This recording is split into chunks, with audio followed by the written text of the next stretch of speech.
Welcome to TheoTrade. This is Don Kaufman. It's December 9th, 2022. Just about an hour left inside of this trading week. Doing the weekend update here on a Friday afternoon. Markets, they're on alert. Is catastrophic risk imminent? That is going to be the focus, of course, of this weekend's update. I'm going to get right down to business here and discuss why we're actually talking about, hey, catastrophic risk possibly being imminent. Oh, simply put, hey, look, you don't have to go any further than looking at this PPI print. Like, listen, every single data drop that has come out throughout the course of this week has sparked pretty horrendous moves, both to the upside and to the downside. Pretty much this week has been to the downside. Nevertheless, yeah, right there is PPI, which, more often than not, markets wouldn't pay attention, wouldn't actually care. This is a 60-handle S&P move inside of 1 minute. Why? Yeah, because PPI effectively came in hot. Now, what we're going to be facing, of course, next week, and why am I asking, hey, catastrophic risk, is it imminent?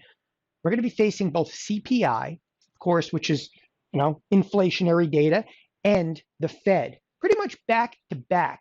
One of the most important things that I can do on this weekend's update is prepare you specifically for what's effectively coming. And I'm actually going to display exactly that. We're going to be calculating next week's risk in my portfolio so that you can do it in your own portfolio. All right, let's get right down to it. A quick review of the price action of the week, because quite frankly, I don't think it's going to matter. Again, we are facing one of the most wild weeks. In fact, I'm actually going to start with that. Let's cruise right now to the SPX. Okay, the SPX, there's exactly 1 hour left inside of the trading day. If you take a look at the SPX, we are most definitely outside the edge of the expected move. So the thing that I actually want to start with, I'm going to kind of back us into this a little bit on this this weekend's update. But if you look at the week that we've just basically traded through, we were expected move equals plus or minus approximately $66. So, hey, listen, plain and simple. If you don't necessarily understand expected move, that's okay, right? What this basically means is the marketplace being the option marketplace, was anticipating a $66 move higher or a $66 move lower. What did we actually get? Oh, right now we're out here, which is almost 2 times what was expected. Okay, put that aside for just a moment because, hey, listen, it's history, right? So what? We sold off a little bit. Here's the disconcerting area of the marketplace. All right, got to look forward. Look forward to what? Next week. Now, next week happens to be like a triple witching week. Some people call it quadruple witching. Listen, whatever does it for you, I don't care. It's triple witching, right? Which means it's a major expiration of the December options, okay? The futures contracts and the S&Ps are rolling over. It's a party, people. Everything is expiring. Take a look with me, okay, at the December 16th PM settlement, all right? Now, I'm just going to freeze the screen, and I'm going to highlight what I want to make big point of. See that right there? That says $124. You go, what? You realize that we just passed through a week, the entire week had $66 of expected move. Now, yeah, we sold off a little bit, yada, yada, yada, but now we're sitting, and it's not settled yet, but we're sitting on over $120 of anticipation of movement, which is effectively double the anticipation of movement. That, okay, alone is one of the reasons I'm saying, like, hey, is some catastrophic risk imminent, okay? And we're going to talk, again, expressly about that because it's critical. Like, if you can't look at a screen and see, like, hey, big boy volatility on the way, listen, that's all that matters. Like, who cares at this point? Oh, the S&P sold off. The one thing that I actually do care about in this last week of trade, right, the week we just passed through, oil. Oil definitely had influence in some of my decision making. Like, oil, to me at this point, you zoom in, This has been some wild sell side activity. And the only thing that I can really come up in summary of looking at the oil, and the price action inside of oil is that oil is screaming slowdown. It's screaming like recession is on the way. Recession's imminent. I don't look at it really any other way. And you know what's interesting also about oil is oil's actually down with China kind of reopening. And a lot of people aren't necessarily thinking about that. It's like China is just going to go, they're just going to go for it, zero COVID to let's go for COVID. Okay. And oil's down pretty dramatically on that. So at the exact same time, one of the things that I've been short quite considerably is right here in the XLE, which is seeing some pretty strong sell side activity. Now remember though, this is a sector that has been up 65%. Now it's only up 45%. What a difference a couple of days makes. Okay, I don't know about you, but I like it. So right there is kind of the week in review. The next thing we need to talk about is, and I was hammering on this last week, hammering on it. I kept talking about data dependency. Okay, we are just absolutely trading schizophrenic on any piece of data that the marketplace can latch onto. I mean, that's it. I mean, look, that's that PPI number. But if you actually go back, and this is the 30-day 1 hour, again, a 30-day 1 hour. All right, that's the Fed talking. All of a sudden, data comes out early this week, and it's over. Again, the data coming out earlier this week does not paint a pleasant picture necessarily for the economy. It wasn't huge data. And then today, to further that, we actually had, again, this PPI data. And I have to say this, that it's kind of like, I was talking about this like 2 weeks ago. Reality is kind of setting in. A hot PPI. What a hot PPI means, okay? Listen, it's, as I said, PPI is not data that anybody typically like looks at like day to day and go, oh yeah, it's wholesale inventories, yada, yada, yada. So it came in a little bit higher than anticipated. But what really resonates with me is like, hey, last time that we heard of CPI, let's go back again, right? Last time we actually heard from CPI, we just exploded off of the CPI print. All right. And there's a number of rips to the upside here, but the biggest one, of course, had like a 200-point move based on the last CPI. And that's because it came in slightly lower than anticipated. I don't know what the next CPI is going to be, but I'm going to tell you one thing. Based on what PPI did today, I'm afraid, because the moment of truth is coming. Here comes CPI next week. It's why the SPX expected move is so high. But before I go any further, and again, I don't necessarily care what anybody thinks about market direction right now, because I said this on the Wednesday night video, and I'm going to say it again here, right? It does not matter. Everything. It's all binary, okay? You best be ready for anything. Why? Because we are ready to rumble here, people. I've said that before, okay? But again, you have to anticipate a significant move. And I'm zooming out for a second just to bring up, what do you mean by significant? Well, right here, the line on your screen, I say right here, that line, okay, is 39.31. It's one of our gravity points, right? It's a pretty critical level. We could explode right up here. This is a 42.11, or we could just tear to the downside. Now, the downside, that's more of a question than anything. It's the abyss. Okay, it is the abyss. And of course, this is where everybody says, it's the end of the year. It's the Christmas rally. You know what? You got next week pretty much, and that's it. Because after next week, what are you actually really into, like a holiday week of trade? Okay, the week after that's kind of a holiday week of trade. Even the week after that, it's going to be a little rough. So this next week, you've got big volatility. Like we're going to trade probably to 4,200 or the bottom's going to drop out. And I am going to be crystal clear about this, okay? I do have skin in the game. I have directional skin in the game.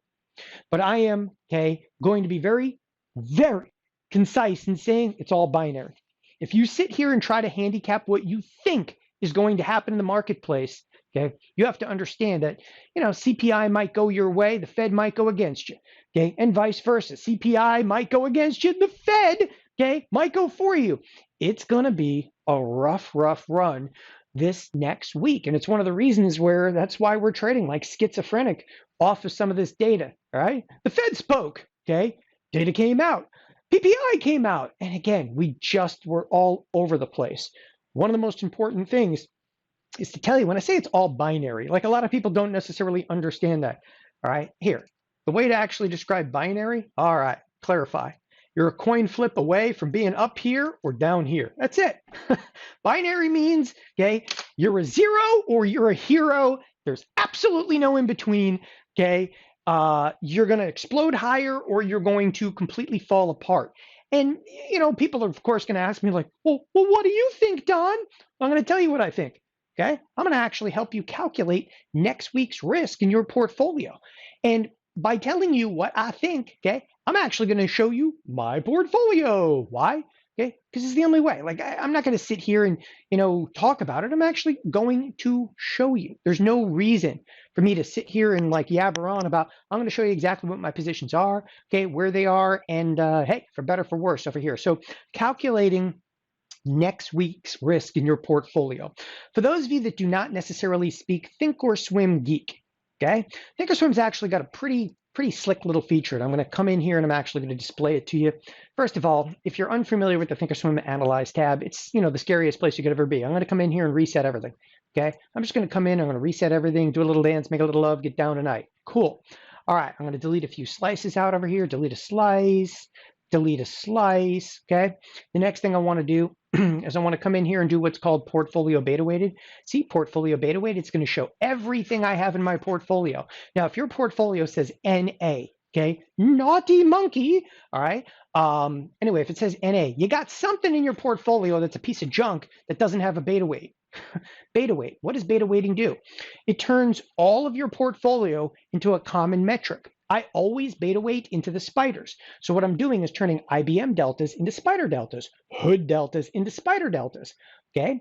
So I know I have something NA. I know what it is. By the way, if you don't know what your NA is, just click this, uncheck everything, start checking stuff on.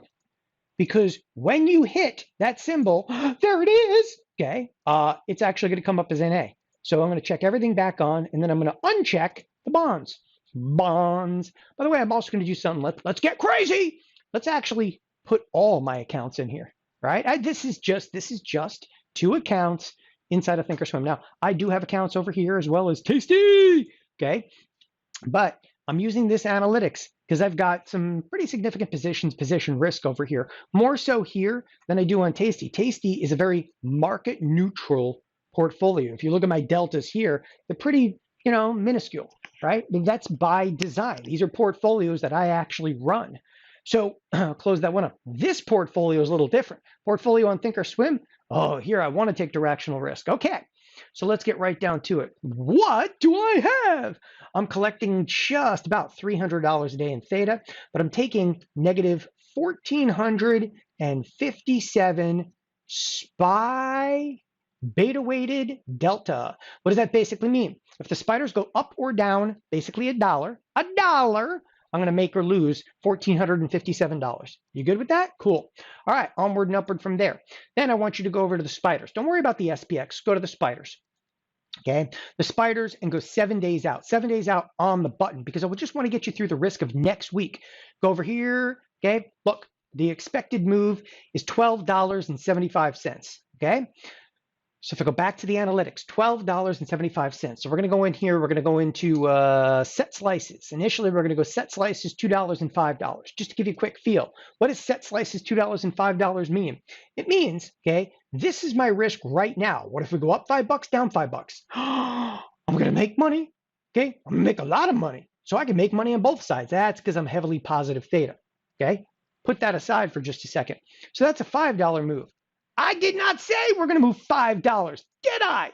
Okay, did I? Right? What are we plausibly going to move? Well, the expected move said $12 and change. Let's just put in $12, right? Calm yourself down. Just put in $12. So there's $12 lower, and here is going to be $12 higher. All right, now we're getting somewhere. So all I'm showing you right now is what my risk is. If we have like a 1 standard deviation move, for instance, okay, here's where the market presently is. Where's the market presently? $395. What if we go up $12 or down $12? How's my portfolio going to react? Okay, if we go up $12, I'm going to lose about 10 grand. If we go down $12, I'm going to make about 25 grand. That is gold, Jerry. It's gold. I'm comfortable with it. I'm comfortable with it. But now what I want you to do, okay, is understand that this is pricing in what we term expected move. That's a 1 standard deviation move, okay? We also have to think about, hey, crap could hit the fan next week, and we have what we term probability of touching. Probability of touching is roughly double, okay, the probability of expiring. So if you were to take, all right, the expected move for next week, which is basically $7, or well, sorry, 7 days out, okay, your expected move is 1281. You know what? Let's just make this easier. Let's go over here to the analytics and double this. Instead of being a $12 move, let's make it a $25 move, because it's much more reasonable. Okay, it's much more reasonable for what we term a 2 deviation move. Okay. All right, here we go. Now we're getting down to it. Next week, I need to be willing to withstand, all right, making like 40,000 bucks or losing 35,000. Now that does not incorporate the fact that I am collecting close to $300 a day. So I can actually take the date and fast forward, and I'm just going to show you. I'm going to fast forward to like next week on the 16th. Okay, look, the 16th. Now I'm going to be able to make 42,000, or I'm going to lose 33,000. Timeout right there. Go fish. Comfortable with it? The one thing I want you to understand, and by the way, here at TheoTrade, I'm going to pound this into people on Monday. I'm going to pound it into them on Monday morning, okay, live inside of the chat room. If you're not part of it, okay, you're out of the contest. But this stuff is critical, because I am not going to sit here and preach to you like the MACD and the Fibonacci say that we're going to go higher or lower. You're entering into, okay, the imminent binary zone, in which case you ain't got a clue as to what's going to happen. Flip a coin. Now, one day we're going to be up 200 handles. The next day we're going to be down 200 handles. Jerome Powell, okay, it's going to cause fear and loathing inside of the marketplace. It's going to be wonderful, right? You don't have a good feel. The best feel you've got is your risk management. The best feel you've got is to actually look at your analytics and say, this is what I'm going to make or lose. You may not like this picture. I'm comfortable with it. Moreover, again, what I'm going to display next week is actually what to do. Okay, what to do about some of your risk. All right, to continue on over there. So again, if you have a directional bias over here, you got to check that stuff at the door, because you're going to get yourself in trouble. All right, all you know at this point in the portfolio is a big move is actually imminent. Okay, and the market, you got to be on high alert. That's actually a little bit about calculating next week's risk in your portfolio. Next on the docket here, get your trade on this week's profits and losses. All right, so last week I actually talked about a new trade. The trade was actually done in the XLP. In the XLP, I'll just cut to the chase over here. If you go over to my account statement, I show everything. This is me exiting the XLP. I think I had I'll just put 10 days of data in here. Entering in, okay, exiting, I'm already out. I'm out profitably in the XLP, a 30% gain. I covered a bunch more shorts. Where did I cover shorts? S&Ps, okay? So if you look at the S&P options and futures, all right, you can see a couple of to open. I sold some more premium, which I'm going to show you in a moment.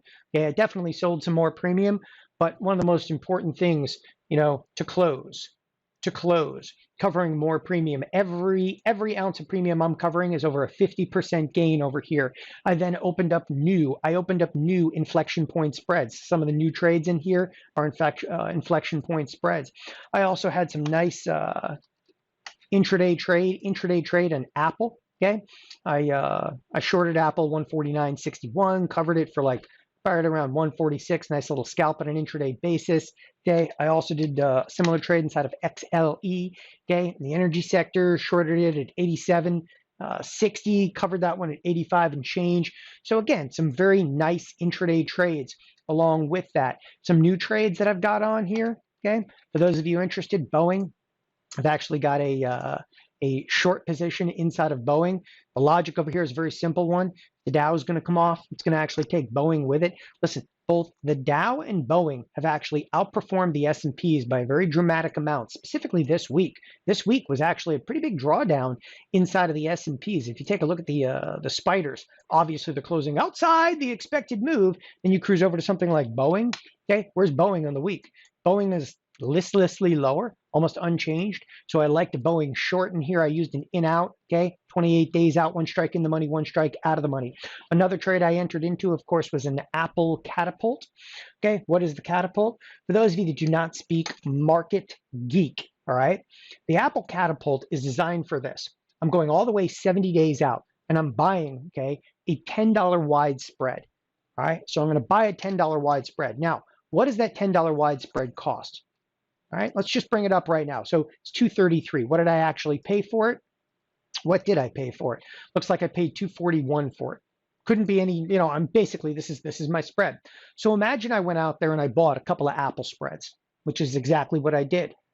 And then I turned around and I financed 100% of the cost of the Apple spreads by selling options on futures against it. And how do I actually hedge the options on futures? The options on futures that I sold are actually hedged by the Apple position. So, okay, what's the goal of this? If Apple tanks, okay, I'm going to make a bunch of money on a $10 wide spread. Now I have a couple of them on, right? So if Apple tanks, I'm actually going to make as much as $10 on this spread. What did I pay for it? Basically nothing. If the marketplace completely and utterly crashes, we have to pass through and actually make quite a bit on Apple before I can take any losses in the options on futures. Welcome to Catapult. Again, last but definitely not least here on this weekend's update, okay, the SPX. I will continue to reiterate, right? We are closing well outside the expected move. So the market started this week right around 40.70. We're going to close this week 39.60-ish. Listen, we still have some time left on the clock over here, so maybe we sell off a little bit. But the key point to this is we're almost 2 standard deviations outside. Then the SPX, okay, goes into the extreme. We're probably going to have north of about $120 expected move. So whatever you thought of this past week, okay, double those expectations. And again, that's where I'm saying right now, I was talking about the spiders a moment ago and kind of calculating your risk, talking about a $25 move. You do realize that a $25 move in the spiders is a 250-point move inside of the SPX. So that's why, again, I say this without unequivocation. You're going to 42.11, okay, or you're going to crash and burn, and there's absolutely no in between. It's going to be binary. It's going to be big. Wrap your risk tight. Understand that whatever you go into this with, you can calculate your risk. You can handicap that risk, and you need to do just that. Thanks, everybody, for joining us here at TheoTrade. Join us Monday morning live in the first hour. We're going to talk about risk mitigation tactics. Have a great weekend, everybody. Bye-bye.